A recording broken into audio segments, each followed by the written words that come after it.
Ever wondered how we went from sending letters that took weeks to arrive to sending messages that travel the globe in a fraction of a second?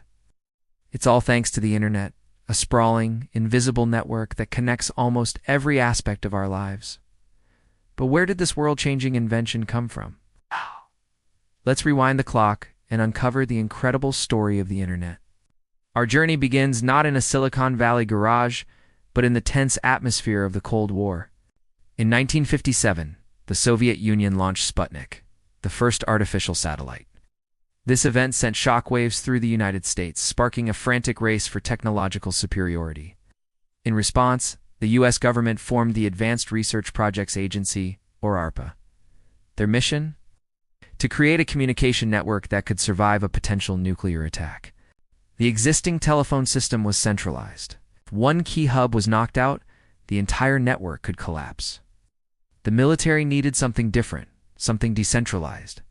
This is where the brilliant minds of computer science came in. Thinkers like J.C.R. Licklider envisioned an intergalactic computer network, a global web where anyone could access data from anywhere. His ideas inspired a team of researchers to develop the core concept of the internet, packet switching. Instead of sending data in one continuous stream, packet switching breaks it down into small pieces, or packets. Each packet is individually addressed and sent through the network, finding its own path to the destination where they are all reassembled. If one route is blocked or destroyed, the packets can simply find another way. It was a revolutionary idea, making the network resilient and efficient. By 1969, these theories were ready to be put to the test. ARPANET, the precursor to the internet, was born. The first connection was made between 4 university computers: UCLA, McKay, Stanford, UC Santa Barbara, and the University of Utah. The very first message they tried to send was login. The system crashed after just 2 letters, L and O. But after a quick fix, the full word was sent, and with it, the first ever message on a computer network. A new era of connectivity had begun. Throughout the 1970s, ARPANET grew steadily, connecting more universities and research centers. It was a playground for computer scientists and engineers. This is when 2 other crucial innovations appeared: email and the TCP/IP protocol. Email, developed by Ray Tomlinson in 1972, quickly became the network's killer app. For the first time, people could send direct messages to each other across vast distances almost instantly. It was a social revolution hiding inside a military project. Then, in the late 70s, Vint Cerf and Bob Kahn developed TCP/IP, the Transmission Control Protocol, and Internet Protocol. This became the universal language of the internet, a standardized set of rules that allowed different computer networks to communicate with each other. This was the moment the network of networks, the internet as we know it, truly became possible. The 1980s saw the internet start to move beyond its military and academic origins.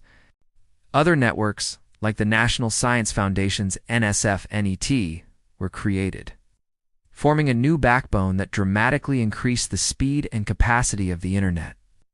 This expansion opened the door for more universities and commercial entities to get online. However, the internet was still a text-based world. You needed to know specific commands to navigate it. It was functional, but not exactly user-friendly. It was a world of green text on black screens, a far cry from the vibrant graphical web we use today. Everything changed in 1989. A British computer scientist named Tim Berners-Lee, working at CERN, the European Organization for Nuclear Research, was looking for a better way for scientists to share and organize information.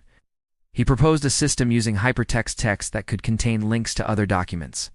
He invented 3 fundamental technologies that are the foundation of the modern web: HTML, the language used to create web pages; URL, the address for each page; and HTTP, the protocol that allows you to request and retrieve web pages. He created the first web browser and the world's very first website, which is still online today. He called his creation the World Wide Web. The early 90s were the web's Cambrian explosion. In 1993, the Mosaic web browser was released. It was the first browser to display images alongside text on a single page and was incredibly easy to install and use. Suddenly, the internet wasn't just for geeks anymore. It was for everyone. This sparked a gold rush. Companies like Netscape, with its Navigator browser, and later Microsoft, with Internet Explorer, battled for dominance in the browser wars. The dot-com boom was on. Entrepreneurs rushed to create online businesses, from booksellers like Amazon to auction sites like eBay. Fortunes were made, and many were lost in the eventual dot-com bust, but the Internet's place in our world was cemented. As we moved into the 21st century, the Internet evolved again. Broadband connections replaced slow dial-up modems, making the web faster and always on. This high-speed access paved the way for the rise of social media. Platforms like Friendster and MySpace were the early pioneers, but it was Facebook, launched in 2004, that truly connected the world on a social level. Suddenly you could reconnect with old friends, share photos, and broadcast your thoughts to a global audience. The Internet became a two-way street, a place not just for consuming information, but for creating and sharing it. This era also gave us the smartphone. The launch of the iPhone in 2007 put a powerful, internet-connected computer in everyone's pocket. The mobile revolution was underway.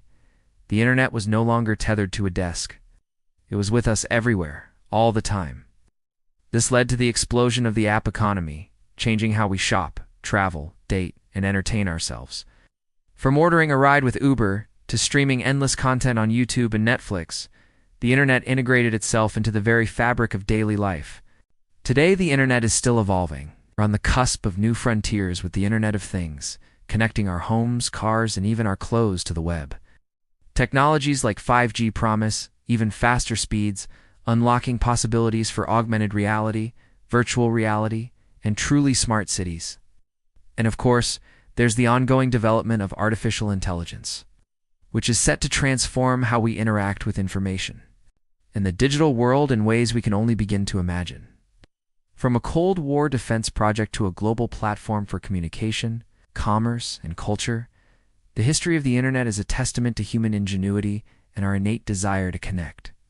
It wasn't built by one person, but by a community of visionaries, engineers, and dreamers over decades.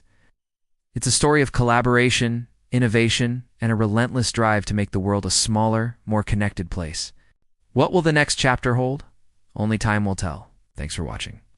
If you found this journey through Internet history fascinating, do not forget to hit that like button and subscribe for more deep dives into the technologies that shape our world. See you in the next one.